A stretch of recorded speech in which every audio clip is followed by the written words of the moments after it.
15 வருஷமா இருண்டு கிடந்த இந்த 18 பட்டி கிராமத்துக்கும் இன்னைக்கு தான் விடுவி காலம் வரப்போகுது. பாருங்க கூட்டத்தை. ஆமாமா, சின்ன கவுண்டர் வராருன்னா சாதாரண விஷயங்களா ஐயா? 18 பட்டி கிராமம் கூடி கிடக்குதுன்னா சூடு சொரணை இல்லாம இல்ல, எதையும் நல்லபடி பேசி தீர்த்துக்கலாம்னுதா.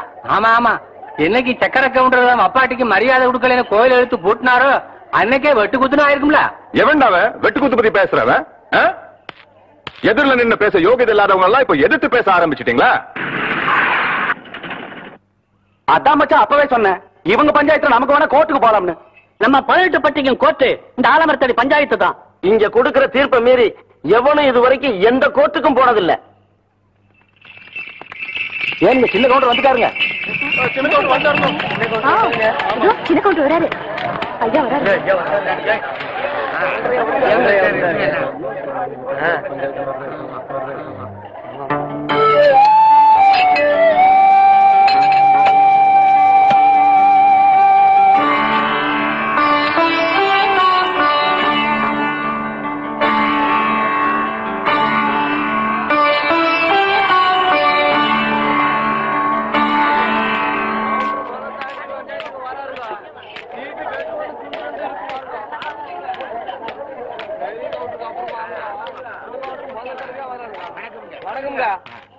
எல்லாருக்கும் வணக்கம்.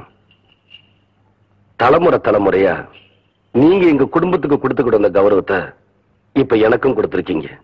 18 பட்டி ஜனங்களை என் மேல வச்சிருக்கிற மரியாதையும் நம்பிக்கையும் காப்பாத்துவேன். நீதி நேர்ம தர்மம் தவறாம தீர்ப்பு சொல்லுவேன்னு நான் பிறந்த மண்ணு மேல சத்தியமா சொல்றேன்.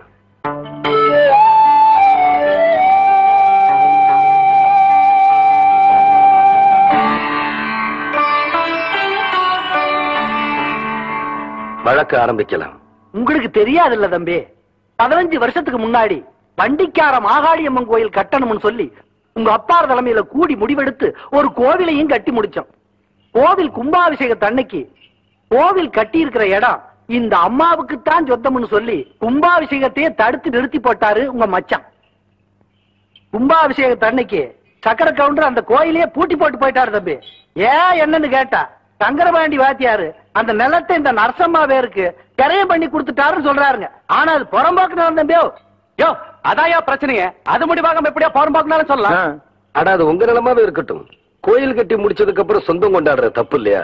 இத பாருங்க தம்பி, பஞ்சாயத்துல நாங்க உங்களுக்கு நிலம் வாங்கி தரோம், அதை நீங்க வாங்கிக்கங்க. எங்களுக்கு எங்க நிலம் தான் வேணும். வேணா அந்த கட்டின கோயில தோண்டெடுத்து வேற இடத்துல வச்சுக்கோங்க. பசு பால் கொடுக்குங்கிறதுக்காக கொம்புல கறந்தா பால் வராது, மடியில தான் கறக்கணும். அதே மாதிரி சாமி எல்லா இடத்துல இருந்தாலும் கும்பிடுறதுக்குன்னு ஒரு இடம் வேணும். அதுக்கு பேரு தான் கோயில். அதை தூக்கி வச்சு விளையாடுறதுக்கு மனுஷனுக்கு சக்தி கிடையாது. அதுல போய் நாம தகராறும் பண்ணக்கூடாது. நாங்க ஒண்ணு தகராறு பண்ண வரலையா?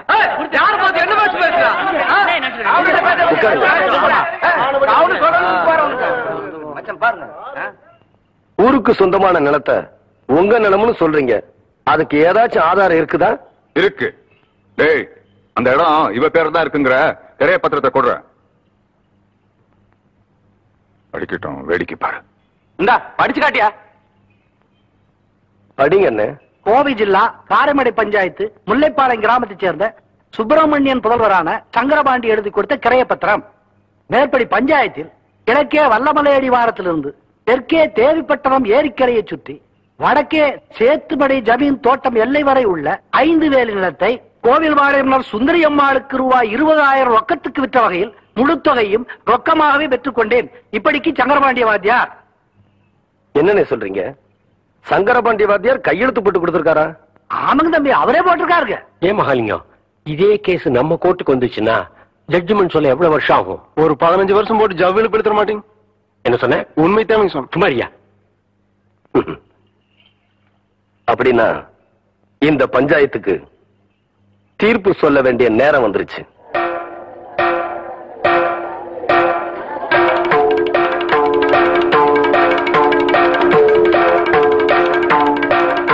ஆயிரத்தி 1936 வருஷம் சங்கரபாண்டி வாத்தியார் இறந்துட்டாருன்னு உங்க எல்லாருக்கும் தெரியும். 1937 வருஷம் இந்த பத்திரம் கரையம் பண்ணிருக்காங்க. இது முதல் தப்பு. சங்கரபாண்டி வாத்தியார்னா எல்லாரும் பள்ளிக்கூட வாத்தியார்னு தப்பா நினைச்சுக்கிட்டு இருக்கீங்க. ஆனா அவரு எழுத படிக்க தெரியாத சிலம்பம் கத்து கொடுக்கிற குஸ்தி வாத்தியார்னு நிறைய பேருக்கு தெரியறது இல்ல. எங்க அப்பா இறந்து போனப்போ ரெஜிஸ்டர் ஆபீஸ்ல வந்து அவர் கை நாட்டு போட்டாரே தவிர கையெழுத்து போடல. அதனால இந்த பத்திரம் பொய்யான பத்திரங்கிறது உண்மையாயிருச்சு. இது ரெண்டாவது தப்பு. இந்த நிலம் நம்ம கோயிலுக்கு தான் சொந்தம். இந்த கோயில் நம்ம 18 பட்டிக்கு சொந்தம்னு தீர்ப்பு சொல்லி உங்ககிட்ட இருந்து நான் விடுதலை வாங்கிக்கிறேன். நீங்க நல்லா இருக்கணும்.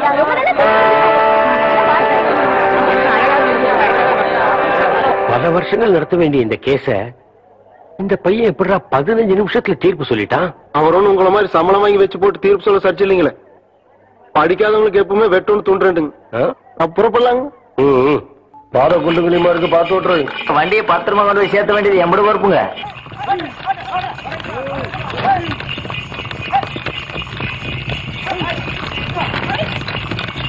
என்னடா இது வண்டிகள்லாம் வேகமா வருது? ஆமாங்க, பூச்சி வண்டியாட்டம் தெரியுதுங்க.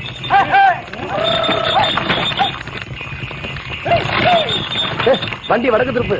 சரி.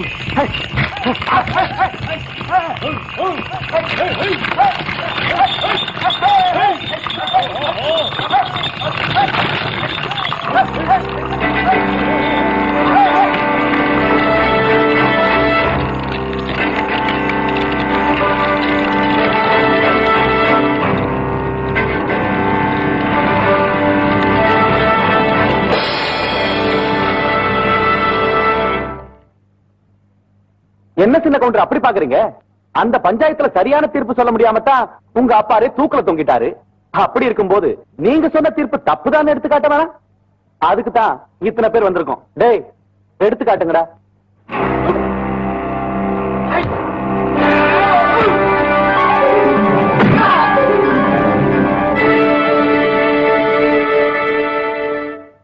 ஈசா, இந்த துண்டு மண்ல விழுந்தா ஆத்தா மனசு ஒத்துக்காதுல்ல. பத்திரமா கொண்டு போய் உள்ள வை. இந்த துண்டை இடுப்புல கட்டினா கோயிலுக்கு போறேன்னு அர்த்தம். இந்த துண்டை தோல்ல போட்டேன்னா தீர்ப்பு சொல்ல போறேன்னு அர்த்தம்.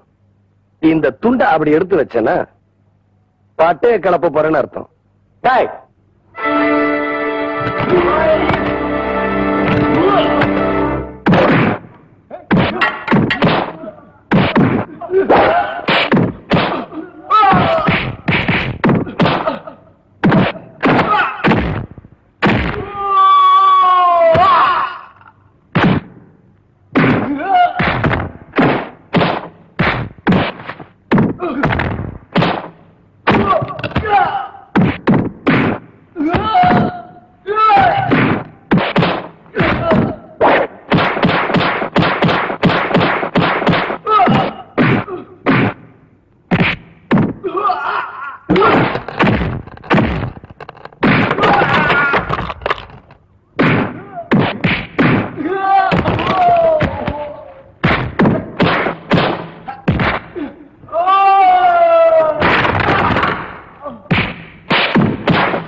ஈசா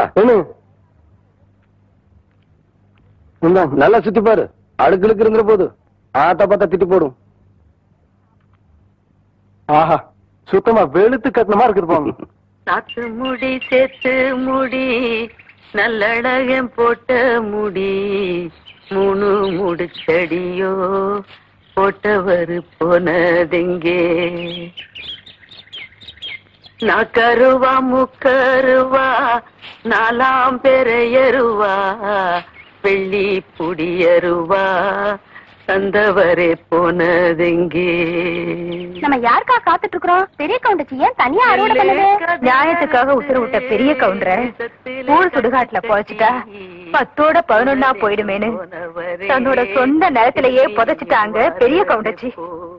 புருஷனா போச்ச இடத்துல தம் பாதம் பட்டா கூட குத்தம்னு மண்டி போட்டுக்கிட்டு கதிர் அறுத்து அந்த நிலையில பொங்க வச்சு குடுக்கறாங்க. அவங்க அந்த வயலை அறுத்து முடிச்சதுக்கு அப்புறம் தான் நம்ம எல்லாரும் வேலையை ஆரம்பிக்கணும். செம்பாள நெல்லெடுத்து குத்தணும் நாம் பச்சரிசி. செம்பாள நெல்லெடுத்து குத்தணும் நாம் பச்சரிசி. ஊரே உன் பேரை சொல்ல போட வேணும் நெய்யரிசி. ஊரே உன் பேரை சொல்ல போட வேணும் நெய்யரிசி. ஊரே உன் பேரை சொல்ல போட வேணும் நெய்யரிசி. ஆத்தா ஆத்தா என்ன ஆசீர்வாதம் பண்ணுங்க. நவராசனா ஐயா, அப்பாரம் நினைச்ச தீர்ப்ப நான் தப்பாம சொல்லி போட்டு வந்துட்டேன். ஆத்தா உன் விரதத்துக்கு பங்கம் வராம மீதி நல்ல நான் கொண்டு வந்து சேர்க்கிறேன். ஆத்தா நீ வீட்டுக்கு போ. என் ஆசா இப்ப தாண்டா என்ற மனசு குழு குழுன்னு இருக்கு.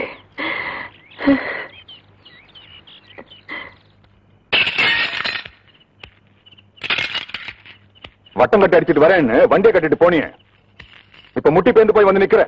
வெக்கமா இல்ல உனக்கு? அவன் இப்படி மச மசன்னு அடிப்பான்னு நான் எதிர்பார்க்கவே இல்ல மச்சான். அவங்க அக்காவை கட்டின நாள்ல இருந்து அடிமேல் அடியாவே பட்டுக்கிட்டு இருக்கேன். அதுக்காக போட்டோ உடைச்சி மெதிச்சு என்னங்க பிரயோஜனம்? யார எங்கே எப்படி முடிக்கிறதுன்னு இந்த சக்கரை கவுண்டருக்கு தெரியாதா என்ன?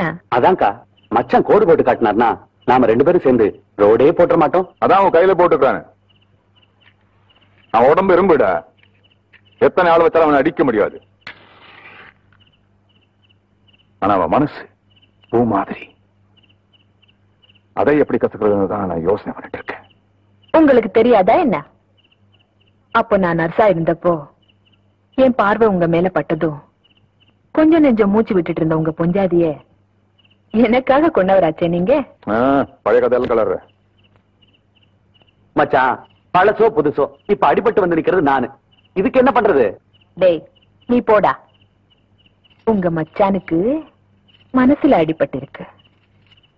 அதுக்கு என்ன மருந்து போடணும்னு எனக்கு மட்டும்தான் தெரியும்.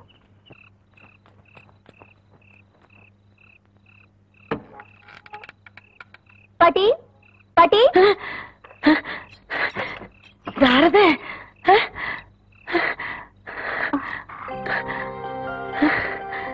என்ன பாட்டி அப்படி பாக்குறீங்க? நான் தான் வடிவு.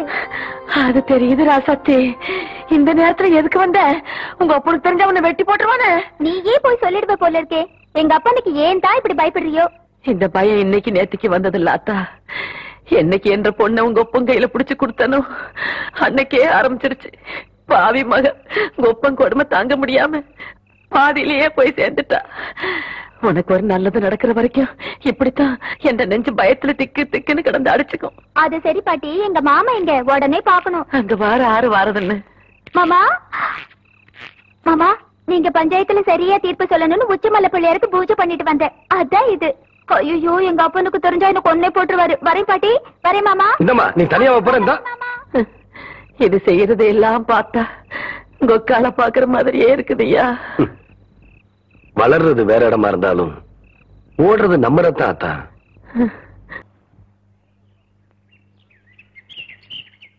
ஏன்பா தாவசி, இன்னும் எத்தனை நாளைக்கு தான் எம்பட கால் மாட்டிலேயே உட்கார்ந்துருக்க போற? நஞ்சப்புளியம்பட்டி காளிங்கராய் கவுண்டர் பேத்தி சமைஞ்சு சம்பந்தத்துக்கு காத்துக்கிட்டு இருக்குதாமா. உறவு முறை இல்லைனாலும் அந்தஸ்து கௌரவத்துல நம்ம கூட ஒட்டி போயிரும்ல, அதுக்கு சொன்னேன். அத்தா, இப்ப எதுக்கு அந்த பேச்செல்லாம்? அது நடக்கும்போது நல்லபடியா நடக்கும். இப்போ உனக்கு என்ன குறை வச்சுட்டேன் நானு? எனக்கு எந்த குறையும் இல்ல ராசா. உனக்குன்னு சொந்த இடத்துல ஒரு பொண்ணை பிடிச்சு கட்டி வச்சு பாத்து போடணுங்கிறதா என்னோட ஆசை. சொல்லி போட்டனா? ஆமா. ஏன் ஆத்தா, புளிய மரத்துல பழந்தனியா ஓடுதனியா காய்க்குமோ? எவன்டா இவன் 18 பட்டிக்கும் பஞ்சாயத்து பண்றவன் கேட்கிற கேள்வியா இது? இந்த விவரமே இவனுக்கு தெரியலையே. இவனுக்கு கல்யாணத்தை வேற பண்ணி வச்சு என்ன பண்ண போறானோ?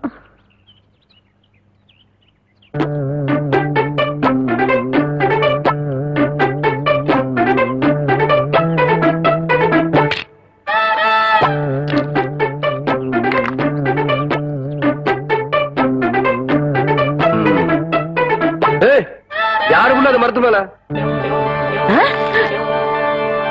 என்ன தைரியம் இருந்தா என்னையும் ஆத்தாலையும் வச்சுட்டு புளியம்பழம் திருடுவேன். இறங்கு புள்ள. பாட்டி, ஆடு மேய்க்கிற கழுத ஆணவம் பிடிச்ச சிரிக்கி திருட்டு வேலையா பண்ற? என்றா பாத்துக்கிட்டு நிக்கிற? புடுறாவல புடி புடி. நில்லு புள்ள.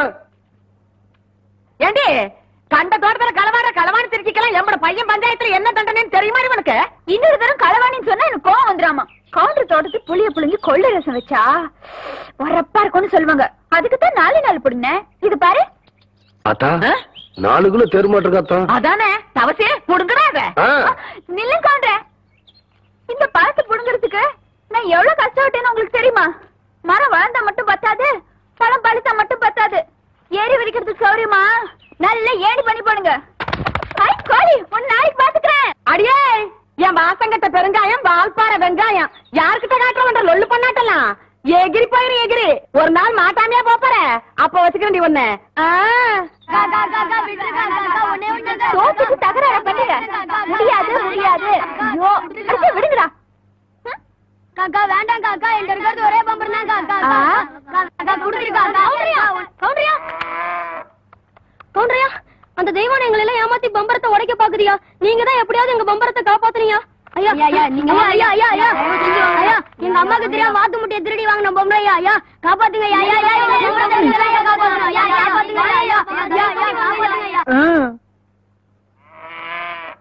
ஏன் புள்ள, இந்த சின்ன பசங்களை ஏமாத்தி பம்பரம் விளையாடிக்கிட்டு இருக்கியா? வயசுக்கு வந்த பொண்ணு விளையாடுற விளையாட்டா இது? அதானே. அங்கே கேள்றா. சரி விடுங்கடா, பம்பரத்தை எடுத்துட்டு போங்கடா. கவுண்டரே, பம்பர விளையாட்டுல ஜெயிச்சது நானு, தோத்தது இந்த பசங்க. உங்க பஞ்சாயத்தெல்லாம் இங்க செல்லாது. வேணா ஒண்ணு செய்யுங்க. என்ன புள்ள? இந்த பம்பரத்தை இந்த வட்டத்துக்குள்ள வைக்கிறேன். நீங்க ஆக்கர் போட்டு வெளியெடுத்து ஜெயிச்சிட்டீங்கன்னா இந்த பம்பரத்தை எல்லாம் இந்த பசங்கிட்டே கொடுத்துறேன். உங்க சௌரியம் அப்படி. இந்த பம்பரம் எல்லாம் நான் தரேன். சரி சரி. அம்மா ஆரம்பிங்க.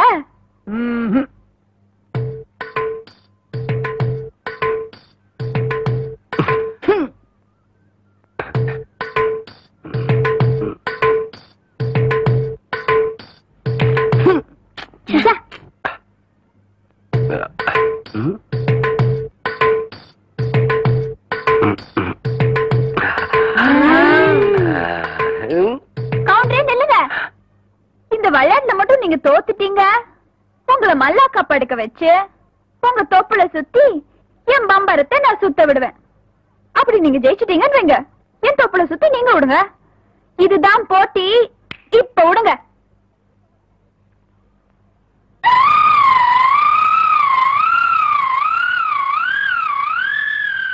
மகளே ஐயா, இந்த மேக்கால தொப்புல பம்பு செட் ஆஃப் பண்ண சொன்னே, ஆஃப் பண்ணியா? இல்லைங்கய்யா. ஏன் ஆஃப் பண்ணல?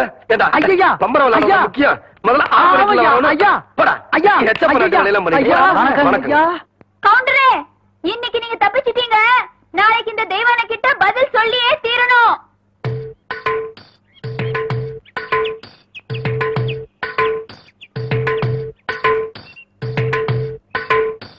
மெதுவா மெதுவா. அப்படி சென்டர பாரு புரிவை ஓங்கி குத்து. 18 பட்டிக்கு பஞ்சாயத்து பண்ற சின்ன கவுண்டர்னு பேரு வேற. பாத்து பேசுற 10 பேருக்கு முன்னாடி மானம் பெறும். பாத்து பேசுறது கேவலம். பம்பரம் இடத்துல இந்த லட்சணத்துல உன் நினைவு பந்தயம் வேற கட்டிட்டான். அந்த பொட்டைச்சு முன்னாடி எங்க மானம் இல்லையா போகுது. சரி நான் சொல்றதை கேளு, வாயில வை. சாட்டுதான் நல்லா இறுக்கி சுத்து. ஆகட்டும்.